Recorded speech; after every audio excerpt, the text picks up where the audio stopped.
Hi everyone! Today we are going to dive back into the world of exotics and flavor. The 5 varieties that I'm going to show you were able to reveal their best qualities, so I can proudly tell you about them. You can never have too many delicious tomatoes, so if you are ready, let's not waste a minute and get to the review. Tomato Express is on its way. Take your seats, we are getting started.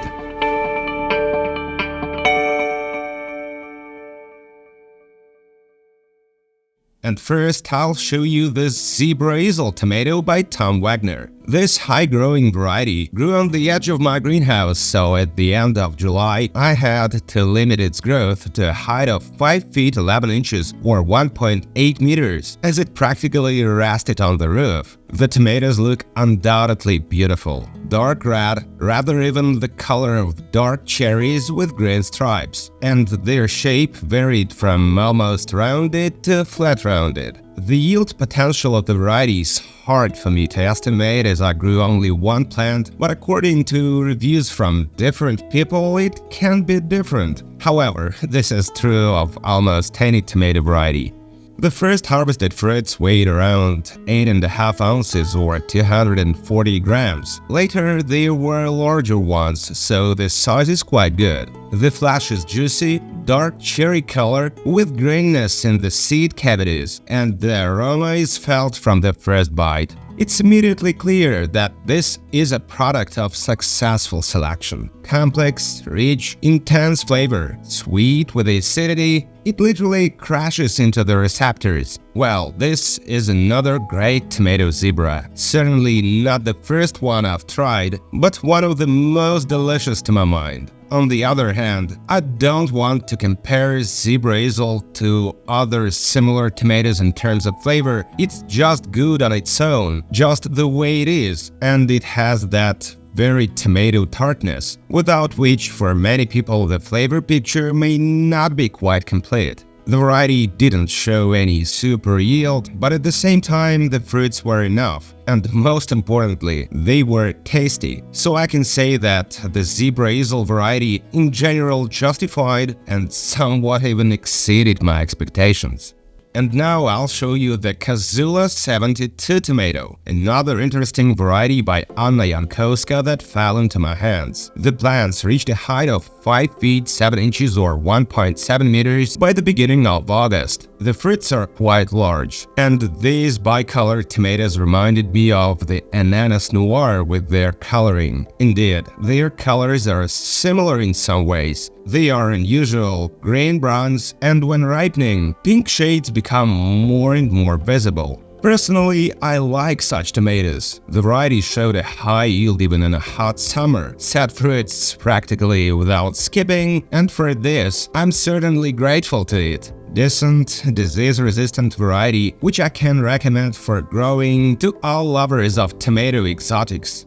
On average, the tomatoes weighed between 9.5 and 10.5 ounces or 270 and almost 300 grams and were about the same size regardless of the month in which I picked them. I deliberately made 2 cuts to show you how the fruit looked at different stages of maturity. And as in almost all cases with bicolors of this type, the pink tones become much more noticeable in the most ripe fruits. In general, the palette that appeared before my eyes unambiguously hinted that you don't need to be an expert to realize that these tomatoes are delicious, and this is actually a gorgeous tomato. A true exotic fruit with great flavor. The sweetness with a subtle acidity create a wonderful flavor combination. Once again, I come to the conclusion that combining red and pink tomatoes with green ones results in a bicolor that absorbs all their best qualities. And in the case of Kozula 72, this is exactly the case. As much as it's beautiful, it is also delicious. It's always a pleasure to discover such variety. There is no doubt that you will eat it with joy. What could be more valuable? Sometimes I think that sun is a big yellow tomato. It doesn't need to be sprouty, take care of seedlings, or look for seeds to grow. It exists on its own, but there is a downside. You can't pick it and taste it. So I have to grow yellow tomatoes every year. They shine just as bright, but unlike sunshine, they get into my salad. One such variety is Mennonite Orange, an heirloom from the Mennonite community in Pennsylvania dating back to the 1910s. That's when old is gold. The plants are not the tallest, and their height by the beginning of August was around 5 feet 3 inches or 1.6 meters. The fruits are large, strongly ribbed, and bright orange in color. The bunches are heavy but short enough. Tomatoes lay down on the stems themselves, which gave me the opportunity not to tie them up, and agree it's very convenient. I love yellow beefsteak tomatoes, and I love large yellow beefsteak tomatoes even more, so I was looking forward to the first tasting. Tomatoes, as expected, weighed a lot. On average from 14 to 15 ounces or 397 to 433 grams, so I can safely call Mennonite Orange a large fruit variety. Well, you can appreciate the cut with your own eyes. Inside it's a stunningly beautiful tomato with smooth marmalade flesh, which by the way is very juicy, and the juice literally pours from these tomatoes. Plus it's sweet with no noticeable acidity, with the good flavor of real homegrown tomatoes. To be honest, not many yellow varieties were able to impress me last season, but Mennonite Orange definitely did. It has a history of over 100 years, which means it has stood the test of time, and its seeds have been handed down from generation to generation for good reason. By now you are probably thinking, well, yellow tomatoes are good, but I like to grow red ones. Well, I just have such a variety that I want to tell you about right now. And it's a dwarf tomato called Tanda Red.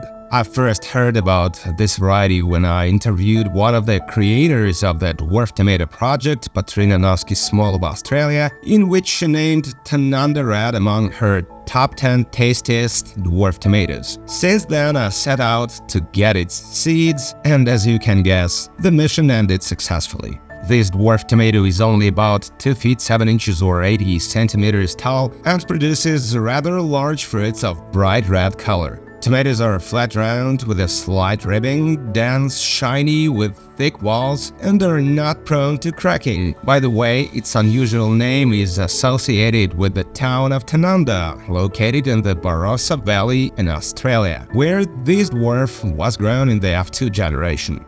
The tomatoes weighed over 7 ounces or 200 grams and were about the same size throughout the season. The cut is good, dense with a small pink spot in the center, and honestly, looking at this rather simple tomato, which seems to be just another red one, and you are afraid that the taste will turn out to be mediocre, at some point you cannot even expect that it will turn out to be delicious, but even when grown outdoors, even with excess moisture and cool nights, it showed good taste qualities. There is both sweetness and bright acidity. This tomato can and should be eaten raw. I think that many people will like it. Tanda Red is deservedly appreciated by both the creators of the project and those who grew it. In addition, it was a pleasant surprise that the red dwarf, which may not be so many in this line, was able to please me with its flavor.